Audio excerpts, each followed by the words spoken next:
are you? I'm doing well. Thanks for hopping on today. We got a lot of excitement when we said we were going to be chatting with you. So if people didn't see this past weekend at American Track League, you broke the world record not once but twice in the men's indoor shot put. Was that something you were kind of keeping on the down low that you were going to do, or was that always the game plan and you were pretty open about it? Kind of somewhere in the middle. I've known that it's possible for me with the world record being at 22.66. I threw over that pretty consistently. Well, at least not consistently, but I had multiple meets over that in 2020, and I felt like my training has been better just with access to facilities. The quality of training has gone up somewhat, so I knew it was definitely possible. And the tough thing with, I feel like for me, getting the first world record was kind of just getting out my own way and letting myself do it. It was kind of like putting pressure on myself. And the biggest thing was I didn't even feel like I put that much pressure on until I finally got it. Then I realized, like, wow, I've been really trying to get that for so long. And the hardest thing is knowing when it's possible. I think you see some world record performances that are like, people just are out of their mind for that one event. They're not expecting it, where I've known that it's possible for me for quite a while. And so finally just it clicked and let it happen. And then, so it felt like that, almost like a weight was lifted at that point. Wow. Yeah. Well, cause I mean, not only once you broke it once, then your third throw, you went ahead and did it again. So you could kind of tell, like, okay, maybe he's more relaxed. Like you just were on a roll there. So that's amazing. Yeah. I felt like just that first throw, and that was the first one of the season. So there's always some nerves on that first throw. And I'd say even more than normal, just because it's been a while without a relatively normal competition. And so I was just so happy to get a chance to compete. I've been happy with my training, but felt like it'd been so long since I had a meet. Even though it wasn't that long, we were kind of just searching for meets all of 2020.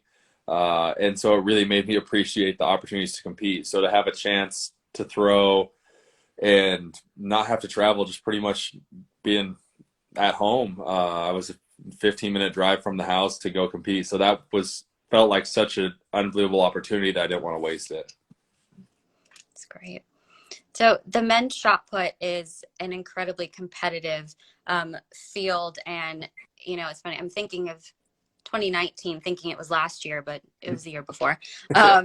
So coming off of World Championships, and then having the year that you still had last year with a PR, you have more confidence, I would think, even if you didn't have a ton already going into what would have been more of an off year. You know, you've really been ramping up toward that now outdoor world record in men's shot put. Yeah, so I think the level of the shot is definitely the highest it's ever been across the board, not just for me, but the other guys competing. And so we kind of had to pivot a little bit and adapt coming off of the 2020 indoor season. I was really happy with my performance there, and I felt like I had set myself up really well for outdoors, and then everything locked down the second week in March. And so it was kind of figuring out where do we go from here. So the whole plan was, all right, instead of trying to chase meets that might or might not happen in the next few months, let's just go back into really heavy training and treat it like the off season, kind of like we'd be in October or November. And the whole plan was, let's hope we have meets in September and we're going to train like we do. So that gives us almost 6 months of opportunity to have a bigger training base than I would normally have. Because usually as a pro athlete, you finish in September, take a little bit of time off. October, you're back to training, and then you're starting up in January again. And so that really doesn't leave you with a ton of off-season, really high-intensity conditioning. I mean, you're still training, obviously, hard and but you can't build a base quite the same once you start doing meets in January. It's kind of transitioning at that point. So it was difficult, obviously, not having meets and seeing everything get canceled, but we did the best we could with it and set myself up really well. So I felt like this throw was kind of an accumulation of what I was able to do in terms of putting in a lot of work. And so the whole calendar is kind of tilted a little bit because it was like I did a heavy 6 months in the weight room and throwing a lot that I wouldn't normally do, and then a really short European season. And with all the uncertainty, I only took a week off after the European season, just went back into heavy training. So it almost felt like it's been accumulation, like that 2020 is almost still going, in the sense that there was no normal structure that we usually have of an early season, a European season, major championship, and then a break. It's just kind of rolled on through. So I've tried to use that to the best of my ability and build a better training base, which I definitely have. So I'm excited going forward from here because I feel like I can still throw quite a bit farther. Do you feel like if you take your foot off the pedal, like that's it? Or you're just so ready and eager to compete, you're like, let's go, what's next? Yeah, I'm always kind of looking forward. That's just kind of the way that I am. I'm very goal oriented, and even after a throw like that is kind of, for me, it's like, what's the next step? And so that's something I'm trying to work on, is kind of just slow down and appreciate it. But just the way that my brain works is always looking towards the next throw or the next competition. So I'm excited. I'm going to be hopefully competing here this Sunday here in Fayetteville. So I'm excited for that. Just another opportunity to compete. And then the main one I'm most excited for is the fourth and final American Track League meet here in 3 weeks. So this week is, I feel like I can still throw far, but then we're going to taper down a little bit and back off training and hopefully feel a little bit more rested, and then have the potential to throw farther in the fourth weekend. So I'm excited just for this Sunday. We went back into relatively heavy training, had a couple heavy lifting sessions and a couple heavier throwing sessions this week. So we haven't tapered off quite yet, but I'm excited to throw. And anytime you're excited to throw, it's usually the possibility to throw far is there. How do you mentally take on, I can break the world record?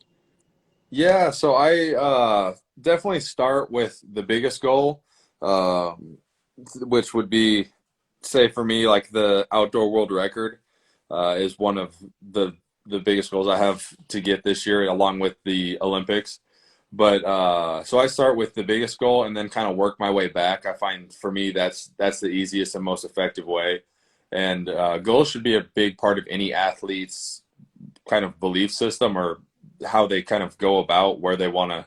Because if you don't have a goal, you're kind of just training or in anything. So it's kind of a fundamental aspect of success in anything. It's kind of having a goal, because that's your whole sense of direction. So I set the biggest or highest goal that I think is possible for myself, and then kind of work my way back. So it's like, we have this goal of setting the world record. How are we going to get there? And then kind of set smaller goals along the way. So for me, this past year, it was making sure that I'm eating enough and getting my body weight to a certain level. And so I've kind of hit that goal of getting my body weight up to about 320 pounds. So a little bit heavier than I've been in the past. And then just hitting the smaller goals along the way to the bigger one is definitely what I've had success with. And I think that's key in any sport, is setting up a system that works for you. Oh, but I've got one question I want to get to from fans here. All right. So the question is, you can lift hundreds of pounds in the gym and throw a 16-pound ball 70 plus feet. Can you describe how those feats feel? Yeah, I mean, it's the shot and the weight room are definitely different. They're correlated a lot. I would say that the biggest thing is, if I'm lifting heavy weight in the gym, it feels heavy. Whether it's squatting 700 pounds or benching or 500 pounds, like when I'm doing that, it always feels heavy. The cool thing about the shot is that if you do it right and you're throwing well, it feels really light, almost weightless. So that's what I love about the shot, is you do so many repetitions to set yourself up to finally you get in the meet and you have adrenaline and you're excited and you do it right. And all the 10,000 practices that you've done leading up to that kind of all come together in one, and that perfect throw feels effortless and the shot doesn't feel heavy. when you let it go. So that's the contrast that I like about it. Yeah, well, thank you so much, and best of luck, and just great to see you, and looking forward to just a great track and field season. All right. Well, thank you very much. And yeah, I'll be excited to be out there on Sunday. So Awesome. thanks for tuning in, everybody. All right.